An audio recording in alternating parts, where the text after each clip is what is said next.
Selamat berjumpa kembali dalam layanan audio Sahabat Seperjalanan. Hari ini adalah hari Selasa 15 Juli 2025. Tema renungan saat teduh kita dengan judul Sabar itu berkat. Firman Tuhan terambil dalam 2 Korintus 6 ayat 3 sampai dan keempat.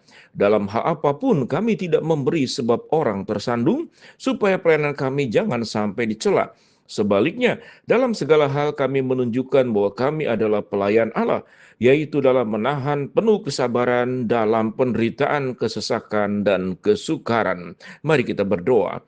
Bapa yang di dalam surga, biarlah kami bisa memahami berkat tidak hanya finansial, berkat tidak hanya kesehatan, tapi berkat juga adalah karakter, salah satunya adalah kesabaran. Dalam nama Tuhan Yesus kami berdoa, amin. Shalom sahabat seperjalanan yang dikasihi Tuhan, kita akan belajar sabar itu berkat. Bagaimana mungkin sabar itu berkat? Berkat dalam pemahaman awam dan pemahaman orang biasa artinya kesehatan. Berkat dalam pemahaman manusia pada umumnya adalah kekayaan, kelancaran, kesuksesan, kemakmuran, pencapaian, semuanya tanpa hambatan, hidup selalu sukacita, bahagia, dilimpahi oleh berbagai macam hal. Itu adalah konsep tentang yang namanya berkat. Tetapi berkat yang punya makna yang jauh lebih dalam daripada semuanya itu. Karena apa yang digambarkan di awal tadi, itu semua adalah untuk diri sendiri, untuk kesenangan diri sendiri, untuk kebahagiaan diri sendiri, untuk keamanan diri sendiri, untuk kenyamanan diri sendiri. Itu berkat buat diri sendiri. Sementara kita tahu hidup tidak hanya untuk diri sendiri. Kalau kita belajar Yesus mengosongkan dirinya, mengambil rupa sebagai seorang hamba dan menjadi sama dengan manusia, bahkan taat sampai mati di atas kayu salib. Ada berkat yang jauh lebih tinggi, yaitu bagaimana bisa memberkati orang lain. Dalam rangka memberkati orang lain tentu kita pun juga terberkati. Kita harus punya pemahaman sewaktu kita memberkati orang lain, siapa yang pertama kali terberkati? Yaitu kita sendiri. Kita diberkati oleh Allah, punya sifat yang murah hati, punya sifat Kristus yang tertanam di dalam dirinya, sehingga dia melaksanakan kehidupannya seperti yang Kristus lakukan dan mengikuti teladan Kristus dalam kehidupannya. Salah satu karakter adalah kesabaran, dan sabar itu disebut sebagai berkat. Kita baca kembali ayat 3 dan keempat. Dalam hal apapun kami tidak memberi sebab orang tersandung, supaya pelayanan kami jangan sampai dicela.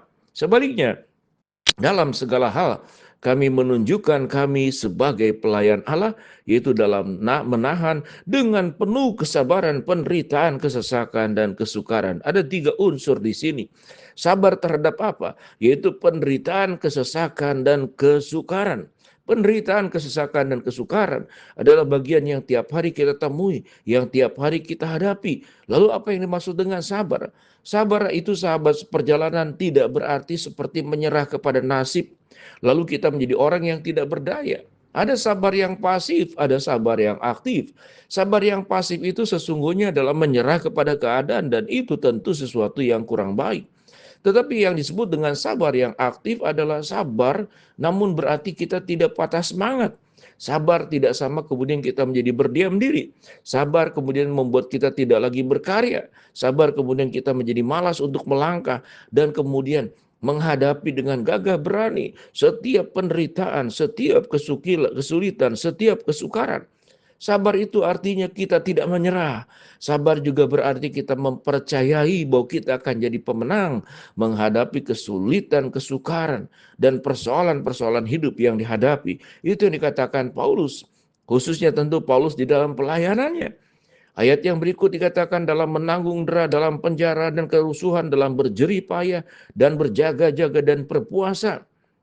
Dalam kemurnian hati, pengetahuan, kesabaran, dan kemurahan hati, dalam Roh Kudus dan kasih yang tidak munafik, dalam pemberitaan kebenaran kekuasaan Allah dengan menggunakan senjata-senjata keadilan untuk menyerang ataupun untuk membela, ketika dihormati dan ketika dihina, ketika diumpat atau ketika dipuji, ketika dianggap sebagai penipu namun dipercayai, sebagai orang yang tidak dikenal namun terkenal, sebagai orang yang nyaris mati, namun kami sungguh hidup. Sebagai orang yang dihajar, namun tidak mati. Sebagaimana orang berduka cita, namun senantiasa bersuka cita. Sebagai orang miskin, namun memperkaya banyak orang. Sebagai orang tak bermilik, sekalipun kami memiliki segala sesuatu. Penjabaran ayat ke-5 sampai ke-10 yang dibacakan tadi adalah memberikan sebuah gambaran bagaimana Paulus benar-benar memahami bahwa kesabaran itu berkat. Karena orang yang sabar berarti dia sedang berjalan bersama dengan Tuhan.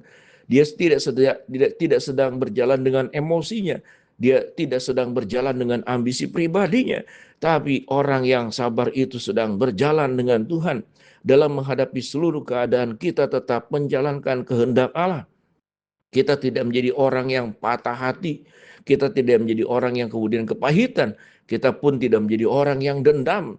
Kita pun menjadi orang yang tidak menyalahkan siapapun. Karena itu ada di dalam izin Tuhan. Dan kita pun tidak menjadi orang yang menarik diri. Apalagi kemudian meninggalkan Tuhan. Bahwa Tuhan itu tidak ada. Tuhan tidak hadir. Karena pada saat aku mengalami kesulitan, kesesakan, dan kesukaran, Tuhan tidak menolong kita. Berpikiran kita adalah Tuhan tidak menolong, artinya Tuhan itu kalau menolong harus segera melakukan tindakan pembelaan, menolong kita dengan caranya kita dan dengan waktunya kita. Sehingga kita berasumsi, kita beranggapan, kita curiga bahwa Tuhan itu tidak menolong kita. Sahabat seperjalanan, sabar itu berkat. Tidak ada kehidupan yang tanpa masalah, kesulitan, dan persoalan. Setiap kita masing-masing punya kesulitan, masalah, dan persoalan hidup yang berbeda satu dengan yang lain. Tetapi tidak semua orang yang sabar dan kemudian dengan sabar yang aktif menghadapi semuanya. Kalau kita mempercayai dan beriman di situasi yang sesulit apapun, ada penyertaan Allah, ada kekuatan Tuhan.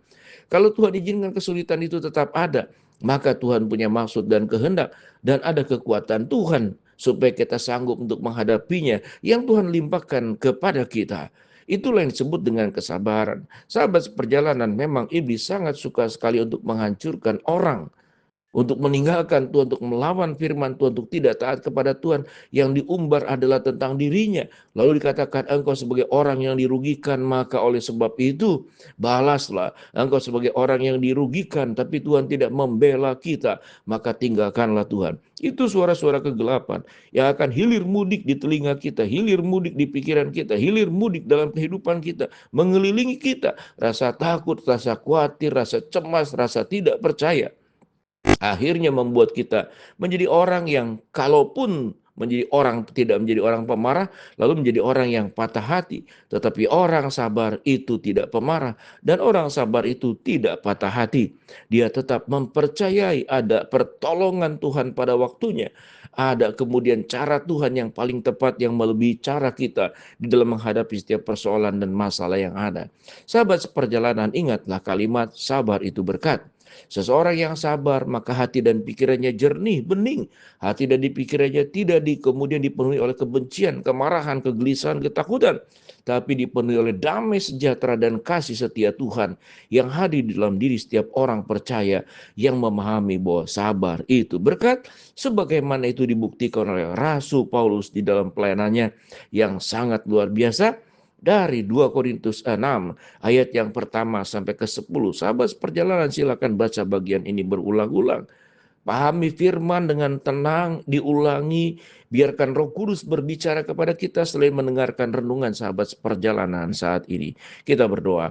Bapa dalam surga, terima kasih Engkau sudah mengajarkan kepada kami, sabar itu berkat. Hamba-Mu berdoa buat sahabat seperjalanan yang sakit, Tuhan jamah sembuhkan. Sahabat seperjalanan yang sedang menghadapi masalah, Tuhan bukakan jalan. Sahabat seperjalanan yang sedang berdoa mengharapkan sesuatu, Tuhan kabulkan sesuai dengan waktu dan rencana Tuhan. Di dalam nama Tuhan Yesus kami berdoa. Amin.